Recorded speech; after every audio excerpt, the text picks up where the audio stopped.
Mark, I think we need to invest in like an automatic clicker. I think we need a remote, yeah, for sure. We definitely need a remote because there we are. All right, we're at part 2 at email stage, viewer feedback, which we really appreciate and we need for the show to survive. We can't just have you all watching and talking about nothing. We haven't got that much. You've got to understand that as a company and as business, we provide absolutely nothing, just like all the riders out there. But we can rant, Glenn. We can rant. Mark, this is here. Can you ask Glenn about Goulburn Race 3 Sunday? Debut rider, and I wanted to talk about young Kalina Bone because I don't know who she is. I hope she's a pretty little thing, and I hope she has a safe and successful career. Made no attempt to whip runner-up in Race 3 at Goulburn, so everyone check that out. I'm going to go home and look at that. I didn't see it. I've watched it. Shouldn't whip competence be prerequisite, or are we in a brave new world? So it is a two-part question. I might answer it. First of all, Kalina Bone had a first ride yesterday. She claims 4 kilos, and her minimum riding weight is 55 kilos. So great result, Kalina. You'll have probably a career of about 12 months. Unfortunately, how we let any apprentice rider, especially female, minimum weight be 55 is ridiculous. It's just absolutely ridiculous. So she can only ride horses that have got 59 kilos. Yeah. Should whip competence be a prerequisite? Definitely yes. They should have some sort of strength to make us punters happy enough. I've spoken about that before in my first punters report from last week. Or are we in a brave new world? We are. We are in a very, very sexist world at the moment. Totally sexist. Doesn't matter what anyone said. Unfortunately, it is reverse sexism, where we give a stack of women a go in sport because it looks politically correct. It's complete bullshit. They're not qualified for the job. It's just so annoying to watch TV with sports commentators next to legends and the dopey blonde chinchilla in the middle talking about cooking or pillow fights or some fucking thing. It does my head in, Mark. It's just reverse sexism, political correctness zipped round, driving us all mad. And that's the brave new world we do live in. Getting back to girls on TV, I've never really minded her, but I've got to give her the massive triple dicks. Priscilla Smith, Mounting Yard Male Parader of the fucking year. Best nose job I've ever seen on TV. She looks outstanding. I believe the 2 front doors are getting done within the next 12 months. And all fucking credit to you, Priscilla. You are a glamour. Honestly, you went from a very average sort to an absolute fucking glamour. And you're a pretty smart tipster. You're not too bad on TV. Looks beautiful. She looks really good. So is that the Penny Wong for Prime Minister segment over, or? No, well, she's part of that brave new world of political correctness. You know, we had China Masters. Anyone seen her? Is she working in a deli? Yeah, but what? Like, where's China? Who are you comparing her to? Like, is there I'm comparing her to how she did look. Yeah, I mean, like, as in a no, tipster. but what about tips? Like the tipping? tipster. What bloke okay. can tip well on TV? Well, Nick Ashman tipped highly. Ron Duffy.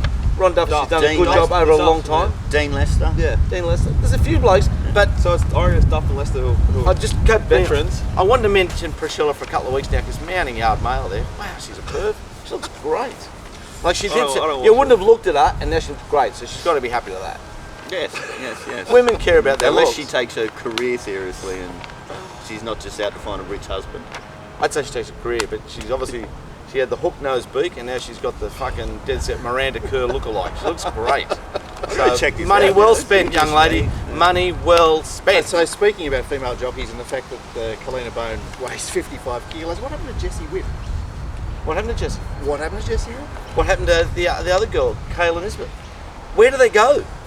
They come into our life, And they leave. and then they leave. The only one that sticks is good old Kath, and she tortures me for the rest of my life. And I saw that fucking Jason Coyle, another most beautiful man, a perfect example of anyone can be a trainer.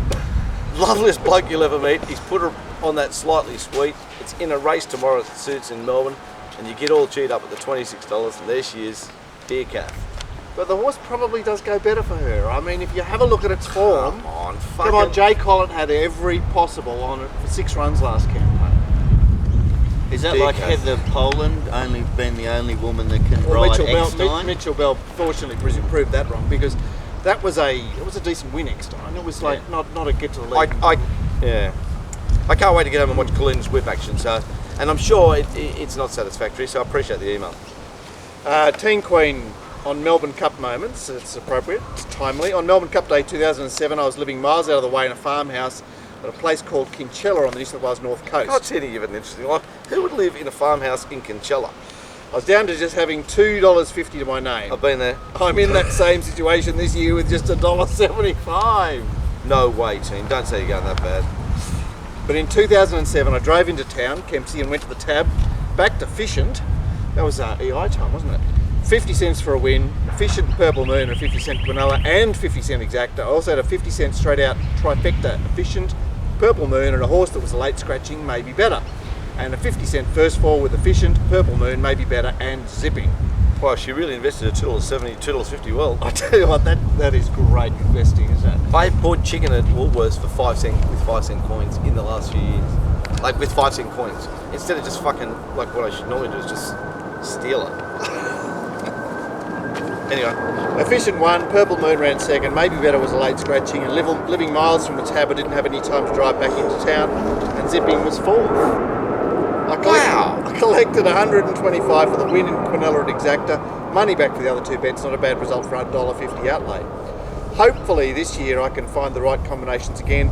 Good luck everybody, except Gord, who doesn't bet on staying race. Teeny's dirty, have you? Yeah. Another one? Yeah. Another one. I'm going to have a muck around in the cup. You've got to, don't you? It is Australian. Anyway, great email again, Teen, and you our number one fan and supporter, and we acknowledge Just that. imagine if you could make, you could get that kind of return on investment with $50 in your pocket. You know? Yes, you're not Is allowed it possible, Glenn? You've got to Yeah. suffer. No.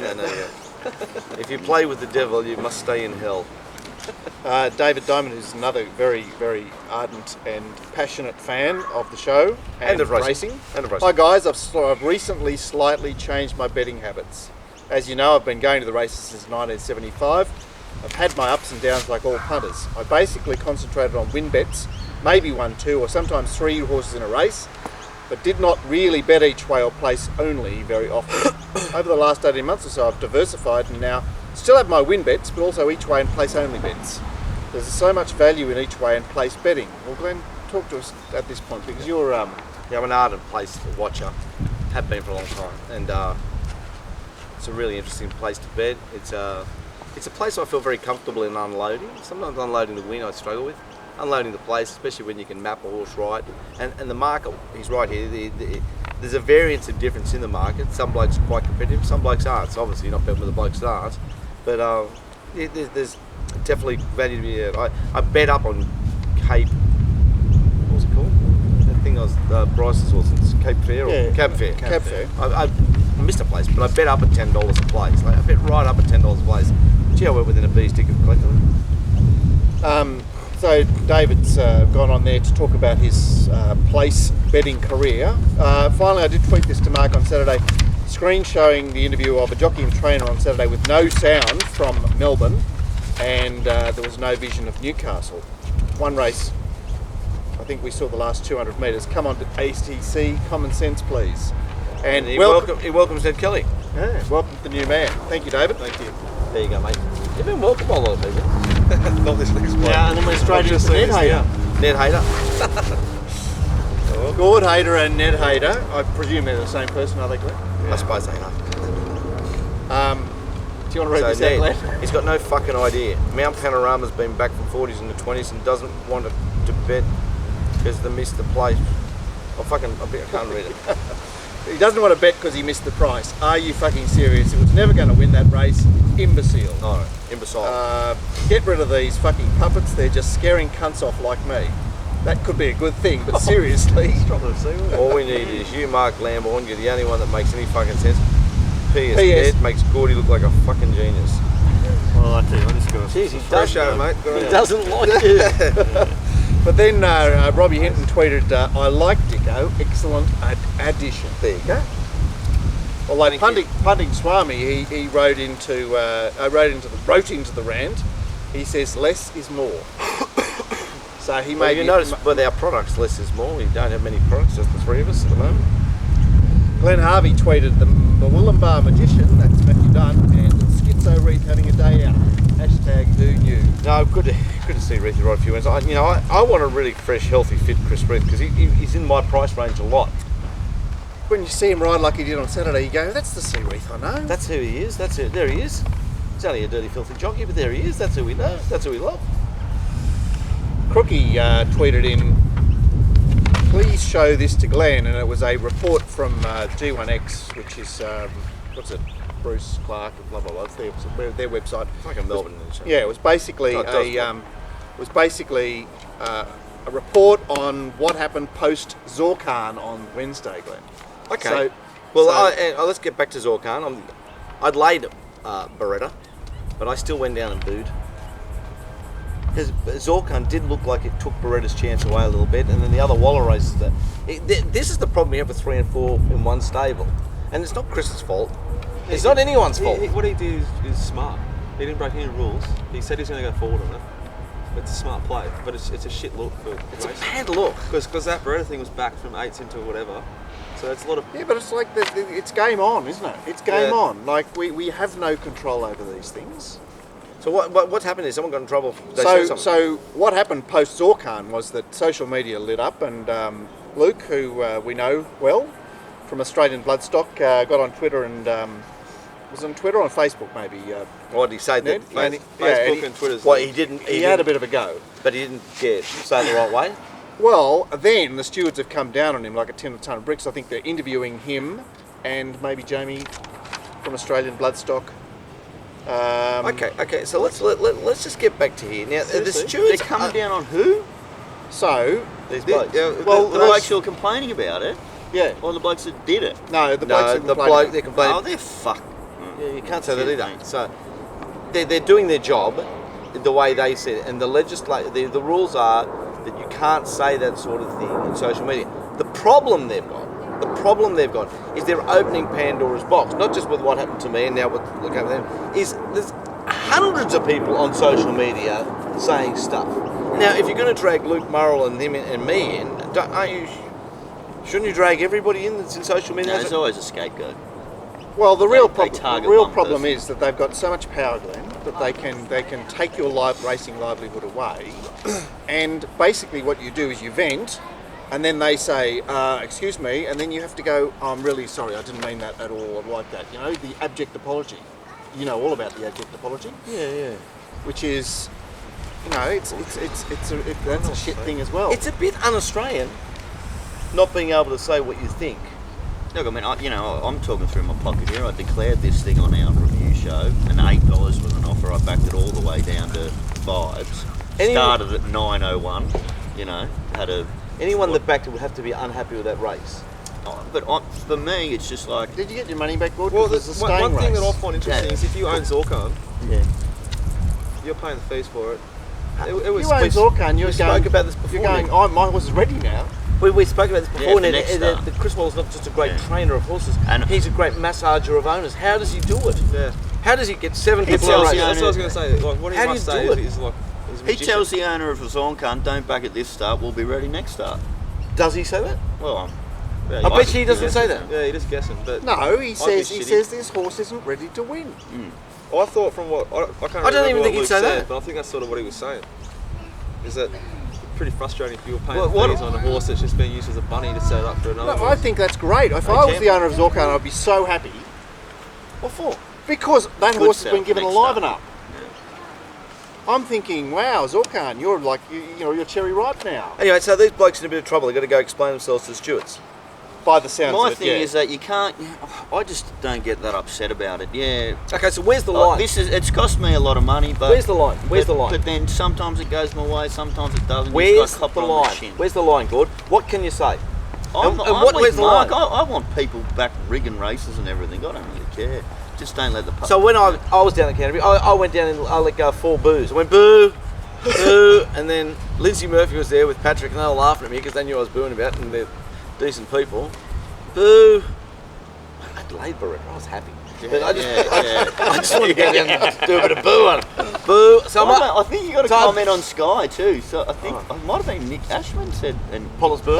insult about you or something like some buffoon yelling out or something like that. So Oh, okay. maybe we can take some of those ticks Okay. off him. So did Nick Ashman really say that about me? Did he say buffoon? Somebody said He said Nick that Ashman demonst- said that- something that about. lone- I didn't know lone he No, was no, doing no, it no. now. Yeah, but Lone did he say boo? He said something like buffoon or Okay, yobbo all right. or something Okay, like that. so the stewards, should the steward is he crossed the line? Should they bring him in there for saying fancy there was that. a buffoon? A customer being insulted by an official presenter. member of the press. So where's the line to all these Right, things? yeah. I'm trying to find out the rules. That's a They're great saying, point. That's a great Yeah, point. then where's the line? Where's the line? It seems to move. Now, they've got a couple of blokes from GX1. They're going to drag them in. But what I'm saying they're to just reporting Mr. on Van Gestel and the crew, doing a hard job. But these are like the early days of when you couldn't have a phone on course. You can't have a phone. Are you using a phone? Don't use that phone. Now, people have got miniature phones. People got 3 phones on it. You got your normal phone and the 2 for your chicks out wide. I mean, there's just that many phones. You've been hanging out. You've been hanging out with dickheads too much. I'm just saying. No. So now they go, oh, there's so many phones now. All right, you can have phones. So now social media, we've got to clamp down. The bat phone. We've got to clamp down. But what about everybody else? Yeah, it's a Anyway, joke. Well, is there a reason for it, Joel? the point is that people like to have their say about something that's frustrated them at the races, right? Right. And the stewards, they Don't want the game brought into dispute because they're bound under. Man, the game doesn't matter what repute it's in, does it? It doesn't matter. In fact, it's good for it. We don't want our game being run by Saddam Hussein. We are in Australia. Well, we actually do. We don't want to pray 5 times a day. We don't want our Sheilas dressed head to toe in one bit of black cloth. We want to look at titties. I want to check out that fucking chick with the nice new nose all the time. It does something for me all of a sudden. I love it. Best in mounting yard all year, Priscilla. Love you. David Dwyman tweeted. David Dwyman? David Dwyman tweeted. There you go. Choco Cavallo wins Jockey Challenge at Coonabarabran today. Hang on. David, can you call Choco Cavallo, even though he's been Choco Cavallo for 40 That's on years? social media too. Yeah, Choco Cavallo. Drag him in. Another race to see you next Tuesday. Bring him in. Aaron Wilcox correctly, I think, pointed out that Michael Walker was riding coming through on Saturday because of the relationship with the owner. So we were wondering why Bowman was riding high. And great rider. Great information, Aaron. Thanks very much. And also he was asking what price coming through in the Doncaster before it ran on Saturday. And For next year. as in 6 months' time. You Yeah. know Kermadec won. Yes, the same lead up. Yeah. Carbine Club. It's a great lead up to the Doncaster. Yeah. And coming through looks like a Doncaster horse. That's right, but he was saying, I wonder what price it is. Surely it'd be 200 to 1. It wouldn't be 200. It wouldn't be anything like 200. Wouldn't be anything like it. It'd be $26 Yeah. tops. And that's go to TAB because they're only there to help you. Ashley, good friend of the show. Hi, Mark, Glenn, Gordo, and the man from Ironbark. Now the man What's from Ironbark? What is that? That's It's this fucking dirty, filthy beer. Do you get food in it? No. The shit. What about when you go? Yeah, righto. Do they like it? Tickling. Any pluses on it? They say you can't go down there with that. I've had a good week. Is that a good one? Is that why you're licking your beard so much? Oh, righty-o. Anyway, the man from Do you have Ironbark. like a dodgy chin or something? Is this you're hiding something? No, you got like a normal face. Yeah, just mixing it up. The Man from Ironbark is a famous poem by Banjo Patterson. Yes, I knew Oh, that. okay. Even I knew that. Yeah, but the Banjo, I don't youngsters, know. they're Oh, even I knew that. And I'm inbred. Like, something wrong with reflecting on a segment for educating new players to the wonderful game of horse racing, the misnomers of racing. For example, the man from Ironbark would come across the term jockey manager and naively believe it is someone who simply contacts trainers/owners of horses and books rides for a jockey. This would be wrong. So he's assuming what I think and then telling me I'm wrong. No, it's all right. He's just using you as an example. It's not. He's not having a go at you. Experienced players realise the term jockey manager reflects more of a punter manager role, if I can say that. They are, after all, some of the biggest only punters left in the game. Another would be prize money increase for bigger fields equals and stronger racing. Translation equals money for mediocrity. You have to agree with that, Glenn. I mean, they just keep putting more and more prize money into the pockets of. Well, let's talk about Mr. Vlandis 24 months ago. All this extra money, we're going to improve field sizes. It gets worse and worse and worse every quarter. Have a look at the money being thrown away with participation checks. Fields admittedly smaller at this time of year, but the quality is terrible. As Mark alluded to, a 5-year-old and upward benchmark 75 at Canterbury. Wow! One would be mistaken for thinking this is a terrible waste of punters' money to fund this nonsense. We are heading to haven't won a metro race for 2 years. Can't wait for these races to emerge. Anyway, enough from me. Give others a chance. Perhaps someone can translate change of tactics from Wallace Stable. Kind regards, Ashley Latham. Good on you. It's just like they make decisions not based on evidence, don't they? They just go, oh, we'll do that. Even though evidence says that it doesn't work, they just keep on doing it. Well, I Has suppose. anyone got any ideas though what they should be doing? Yeah. Well, no, we've got a very firm idea, which is actually reduce the number of meetings. Yeah, that's reduce the actually- number of meetings. Reduce the number of meetings. We'll concentrate, and also. But they'll never do that, will they? Okay, can you explain to me? Tab won't let 'em. We've got the Sydney horses going to Melbourne every year and destroying them every year. So is it fair to say we have the best stock? Yeah. New South Wales. I'd say that. Definitely. So how come every time we look up at a Melbourne race, there's 18 horses charging down the straight, and we've got 5? Yeah, but it's the same as the highway experience. It's Yeah. if you've got lesser stock, you're in the middle of the pyramid. There's a fatter pool. So therefore, stop putting increased price money, stop putting so much money into racing, draw it back, and let's get a cheaper stock of horse, and we'll get more of it. Yeah, you need to knock the top off. We're going to have Winks first up next year in a 2-horse race. Oh, it's just all geared. Everything in life's geared towards those that have a lot. So there's stacks of races there for the good horses who are generally only trained by the trainers that are making a min out of the game. Those trainers, Glenn. You know those trainers you were talking about before. Yeah. Please, are you Woolworths shelving package people? Become horse runners. Right. Shall we give Gordon Ed Hayter another run, or is he had a? He's He's had his run. Yeah, give him a run if he's. Now, John emailed in saying, "Hi Mark, about 15 months ago, Dallas interviewed Stuart Davidson on what it is like being a professional punter. If you missed it, go to YouTube and type in pro punters. Anyway, at the end of the interview, Dallas said he would get him back on the show in 2016. So, is there any chance of doing another interview? Cheers, John." Well, I can speak to Stuart. I speak to him every week at cards, and I'm sure he wouldn't mind, but he probably also wouldn't be interested. I don't know. What do you mean he wouldn't be interested? Of course he'd be interested. Well, of course he'd be interested. Because he loves this game and he wants Yeah. to give something back to it. He came on the Punter Show how many times? 3 times? Or at least 2, maybe 3. I'll speak to him. I will speak to him for John. There you go. He wants Stuart to come in. You spelled his name wrong. It's Stuart with a T, not Stuart Davidson. That's Stuart Davidson. They got new. They told me there's new Stuart called Matthew Browning, but that's a whole other story. You know, he didn't renew his contract. Oh, Matthew Hill. Matthew Browning. Didn't renew his what Sky contract? Apparently, I heard it at the track, so maybe it's wrong, maybe Matthew can get in contact with it. But I heard they didn't renew his contract and he's becoming a Qantas air flight steward. There's a gig. So we might get a flight, I guess, see my son in Cairns, and Matty might come up and say, "Coffee, tea, Mr. Pollard." It's funny, isn't it? I get all the mail. And where's Matthew Hill gone? Like he's Scott actually retired as a race caller as well. I think he went down to Victoria calling trots, and now he's retired completely. We lose everybody. Comment on Facebook if you know the answers to any of these questions. And comment us about is it just a rumour I heard that young Matt, because I quite like Matthew Browning, I think he's got something to offer. When he did, I know, he's a bit Christopher Pine. Oh, I know. But And- okay, what about everybody else? They got Disco Dave Carlson in there. Who do you prefer, Matthew Browning or Disco Dave Carlson? Disco Dave. You prefer Disco Dave? No way. Disco Dave. What about the other bloke who, got the glasses, does all the gigs now? He looks like bloody, Yeah, we were talking about it the other Drew day. Carey. he looks like Drew Carey. He gets to stack your gigs. You prefer him or Matthew Browning? Well, I've never actually heard Drew Carey. I mean, the racing Drew Carey. I've never actually. He seems a nice enough fella, but he did Munsey's gig on Sunday on Thoroughbred Weekly. Right. Munsey didn't go in there, they got the old mate there. What was Munsey doing? Oh, he probably on some junket, earned 700,000 near the tab and at a lunch.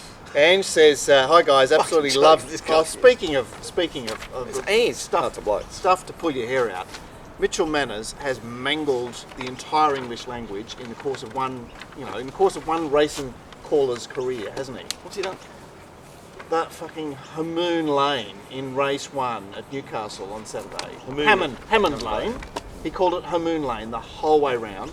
Drove me freaking berserk, and that's why we call this show the Rant. Yeah. Because I'm ranting away. I'm just going. Like if he calls plateau one more time, I'm going to bloody punch the screen. They also get the new Tipperary wrong, with new Tipperary and new Tipperary. Couldn't care less. Look, I As know long what as you're I know saying. who they're talking Huh? about. Yeah. Well, did you know that? Did you actually know that? I'm that was not going to Hammond mix up Lane? Hamoon Lane and Hammond Lane. Tip It's a run. of the year for the in-run players tomorrow. Tip of the year for the in-run players, Melbourne Cup. Bet in the run because we've got 10 horses in blue colours. Yeah. And we're not without the possibility that the wrong horse will be called the winner, and you might be able to lay $1.01 about. How many coloured caps are they going to have down They there? got like eh? 5 They're gonna Godolphins with 5 different coloured caps. Isn't it good Four, that all the four horses in the Lloyd market- Williams with blue and the white thing in a different cap, Yeah, all the and one other. battles, So Greg Miles, yeah. Good luck with that. Don't shit yourself about calling the wrong winner because you're about... Lloyd and Godolphin. Well, You're $1.33 to call the wrong horse. He struggles in a 4-horse race when they've all got different colours. In-play punters, be very careful with the horses are. Hi guys, absolutely love seeing you guys back on our screens. Your Monday review show is a must-see every Monday evening. My question to you guys is, have you thought of doing your show as a podcast? Look, I'm doing it now. I didn't even know I was doing it. It would mean I won't see Glenn putting his hands through his hair and on his face. But keep up the great work and keep the bastards I do that a honest. lot, don't I? That's a good idea. Why do I put my hand on my face? I check I'm here. So we just got to strip the audio off the... That's easy enough. I've done that before. See, as I'm slowly Good losing idea. my mind, Right, I try to hold so it in my Angela, head. I'll put that... It'll be worked on, yeah. I'll table that. Lee Evans said that he loved Glenn's punters report. Good on you, Lee. Looking at the replays, one argument for Glenn's non-use of the whip is that he was trying to hit fifth gear, he was crowded and tried to muscle through the pack. I'm not sure, but didn't he get a result overturned in Melbourne when he whipped another horse in the head, resulting in a reversal of first v second? Maybe that has made him gun shy of whacking away close to horses. Yeah, that was amicus, I think. Come on, like, just give it one hit. Like, how am I always on the wrong side of Glenn? It's just so annoying.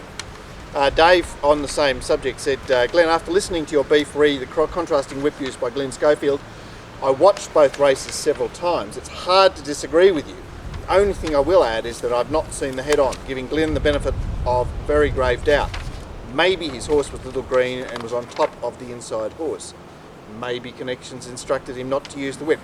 Just trying to find a reason that he did not attempt to hit it. They're all possibilities. All we want to do is get the stewards to ask the question. That's it, because there could be genuine excuses. No, I just want to be not on the wrong side of it all the time. Anyway, look, how close are we going? Yeah, just Bob, Wow. I think Bob, sorry, there's the last two emails here. Bob McCarthy said, hi guys, I think I've unearthed the reason for the incredible run of winners for Jeff Lloyd. Having watched more replays than I care to count over the past 40 years, I've now noticed Lloyd in the last 50 or so mounts of his rides flopping his ass down onto the saddle as though his legs are too tired to stay supported by the irons. Up like this and he goes, I first thought he was giving his rides a sore back, but after watching in slow-mo, it's a definite plan to make his mounts surge, and they do. Aussie horses are not familiar with this thump on the back, and Lloyd's method is making them that little bit better at going to the line. What do you think about that? well, it's a theory. I mean, the whole of racing is made up with theories, but maybe, I don't know. Like, look, we're talking about a bloke who had a stroke, who's older than me, and that rides horses, like, and can win the jockey's premiership. And I said a lot when I spoke about it before, it is the most incredible sporting story of all time. But it doesn't get a mention because it's just a jockey. But how did he win the premiership at that age? Once again, comment on Facebook if you have any opinion as to Jeff Lloyd's riding style. And the last email of the day is from Glenn with 1G. Mark, I do have to give my old mate Pollitt a bit of slack. A couple of weeks ago when I referred to that giggling, mumbling, tip-dagger wino, Pollitt, I'm not a wino. I don't drink. No, it's me. No. Pollitt, who my mates refer to as the cement truck, What does that mean? because I don't know what that means. because he's always in low gear, I'm not a low gear person. had the audacity to brush me off like I was a dead set dill. I wouldn't do that either. I was at home watching the show as I always have with my usual eagerness when, lo and behold, the cement truck was painstakingly enlightening your loyal followers about his unfortunate story regarding sudden blitz. I was on the same horse for plenty as well and agreed with everything the cement truck said. Then, Wino, being the complete gig he is, G'd up Glenn saying Cottage deserved to win, after emphatically declaring on the midweek show it couldn't win. I think you're wrong there, Glenn. Yeah, you're wrong, mate. Cement Truck's reply to 4020 was, you are a fucking idiot. Never a truer word spoken. I'd suggest that if you're going to have a go at somebody, you should get your facts right, mate. So I'd suggest you are an fucking idiot. And I back Cottage, so I'm rather happy about it. We had a good laugh about it. We always have a good laugh. Here's a good example. I think I did respond when you said Cottage should have won. You're a fucking idiot. That's what I said. Yeah. I think I would have said it like that. Right. Now, we're in social media terms here, right? I've called you a fucking idiot, and you're employed by, you make your living out of racing now, and I called you shouldn't I be dragged before the stewards for calling Gordo a fucking idiot? So that, again, where is that line? That's right. Where are all these right. lines? You're in the media and you're abusing you're abusing a punter. And I called you a fucking idiot. No, that's probably all right. I'm suggesting it's good banter. No, I'm saying I should be dragged before the stewards again. Because, well, that's what I'm saying, because this is where... You're self-reporting. You're self-reporting. Yeah, I'd be dragging in. happy for you to get fined as long as I got a piece of it. Yeah, all others. I'd be happy if prize money. I'd be happy if I could pay. Anyway. Yeah, mate. All right, that's you're the end of part silvery 2. We're going to come back with a third part today, only on the Cup, just to quickly go through it for our little Melbourne Cup little lovers out there, because there's a million of you, even only about 1,200 of you watch. And we'll be back in 5. What time?